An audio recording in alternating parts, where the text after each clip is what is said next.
Okay, so hi guys, good morning.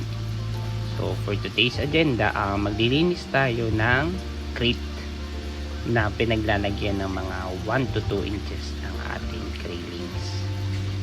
So as you can see, ito yung aking box na pinaglalagyan ng crayfish ay may mga kasamang gapi. So inihiwalay ko sila para mas madali kong malinis yung box.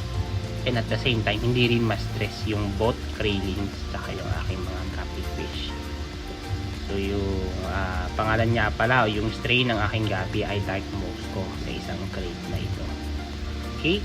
So ano nga bang advantage ng pagkakaroon ng ating gapi? So ang gapi kasi is tumutulong para ubusin yung mga leftovers na pagkain ng ating mga railings. So pagka hindi kasi naubos yun, dudumi ang tubig, tatakas yung ammonia. So may possibility na mamatay yung ating railing. So since bata pa sila at mahina pa yung nila, immune pagdating sa tubig, so masyado pa silang sensitive. So hanggat maaari, nakakatulong yung ating gapi sa pag-ubos ng mga pagkain nila. And at the same time, yung mga itlog ng lamok, kiti-kiti, so kinakain din ng ating mga gapi. Ayan, ay iwasan nating magka-dengue. Ayun. So as you can see, kikita nyo tinatanggal ko yung mga sponge, saka yung aking mga panel, plastic, and then meron din ako mga lava rocks at saka yung mga stone rings na kinakapitan ng ating mga beneficial bacteria. So okay, so sa box na ito makikita mo, meron din tayo ditong air filter. So actually DIY yan, may mga kahit may konting bubbles. Ang mahalaga lang naman is ma-maintain natin yung movement ng water, yung quality, yung linis niya, at saka yung syempre yung oxygen level ng ating tubig para yung ating mga railings at saka yung ating gapi is lumalaking healthy. So ayun, so nakikita nyo dito sa paglilinis ng ating crates, hindi ko naman totally tinatanggal yung lahat ng mga stones o kaya binubukal ka lahat ng mga laman. Actually ginagamit ko lang siya ng siphon para lang at least mabawasan natin, hindi man 100% yung mga excess, yung mga poops ng ating mga crayfish, para hindi ganong dumumi yung tubig. So sa ang mga railings kasi, lalong lalo na yung mga nasa 1 inch pa hanggang 2 inches, is yun yung mga masiselan pa na stage ng ating crayfish.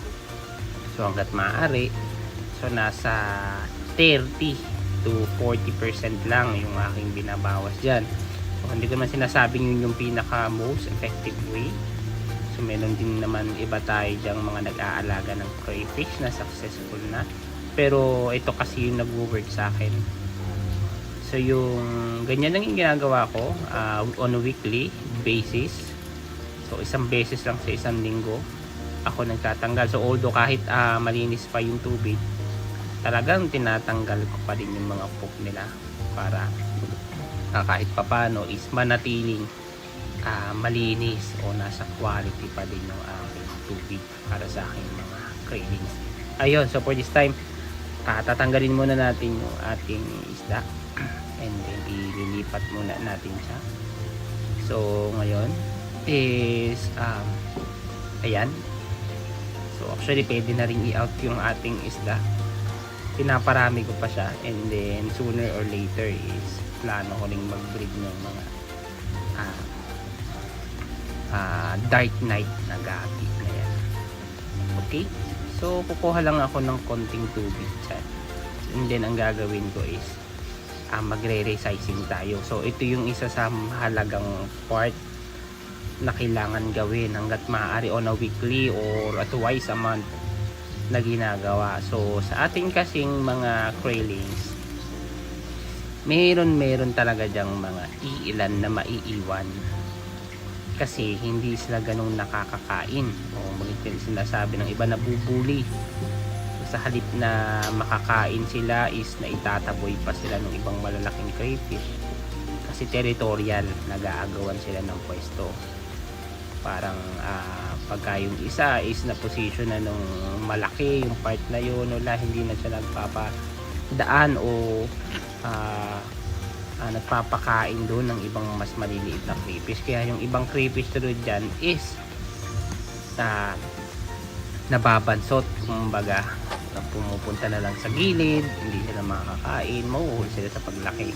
Alam naman natin pag hindi nakakuha ng tamang nutritions o nutrients yung ating mga crayfish, so hindi sila makakapag-molt. Okay? So hindi sila lalaki, maiiwan sila. So napakahalaga talaga na yung magre-resizing ka, ihihiwalay mo yung mga maliliit na crayfish, tapos ilalagay mo siya dun sa mga kabatch, kahit siguro mga 1 week ahead o ganyan, basta ka-size para mas makabawi sila ng laki o ng bigat, para makasabay sila sa mga kapatid nilang mga crayfish. Okay, so continue lang natin yung pagse-separate ng mga maliliit, and then after titinan ulit natin kung may mga maiiwan pa ba.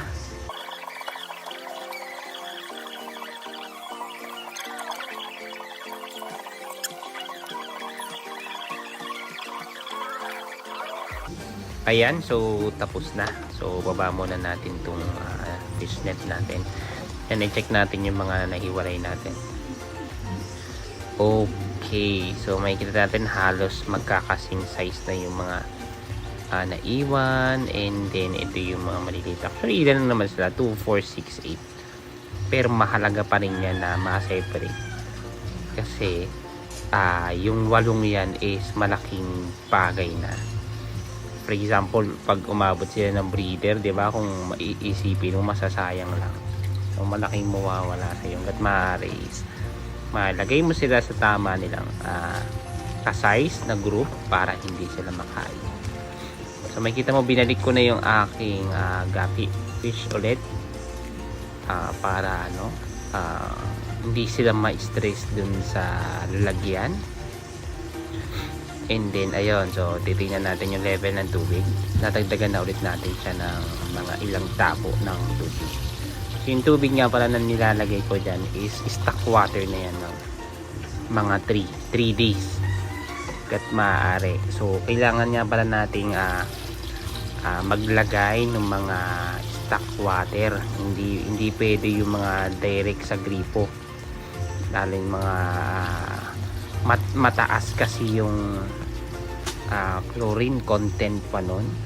So hayaan natin silang ma-stack sa isang lalagyan o minsan sa drum kung meron kayong available, para sumingaw muna yung chlorine. So normally kasi yung chlorine yung talagang nakakamatay din sa ating crayfish, pati sa mga isda. So sinisira yung chlorine yung mga gills tsaka yung mga lungs ng mga fish. Okay, kaya hanggat maaari stock lang ilalagay natin. So itong isang fan ko, nandito yung mas batang mga craylings. Ito yung mga nagsasize sa mga 0.5 hanggang 1 inch na craylings. So inilagay ko na agad yung mga naiwalay nating craylings. Hindi ko na ganong pinatagal o inacclimate pa kasi magkatabi lang naman sila. So malaki yung possibility na halos same temperature lang naman yung nakukuha nila dyan o yung tubig. Kaya diniretso ko na. So yung laman ng isang tub na yan, siguro nagre-range yan ng mga 70 hanggang 120, ganyan.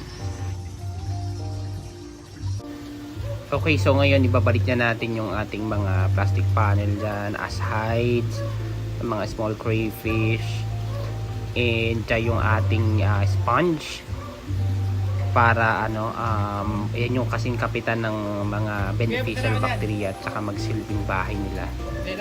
So yun, so ganun lang kadali maglinis ng ating lalagyan ng crayfish. Hindi naman kailangan sobrang linis. Actually kahit yung ganyan lang kulay, basta bument yung water, tapos yung quality ng tubig is okay, wala kayong magiging problema. Napakadali. So makikita nyo, napaka-healthy mga craylings natin yan. So yun lang. So See you na lang sa next video. Sa susunod papakita ko sa inyo kung ano namang laman ng ibang mga tabs at pants ko. So next time, samahan nyo ulit ako. Thank you!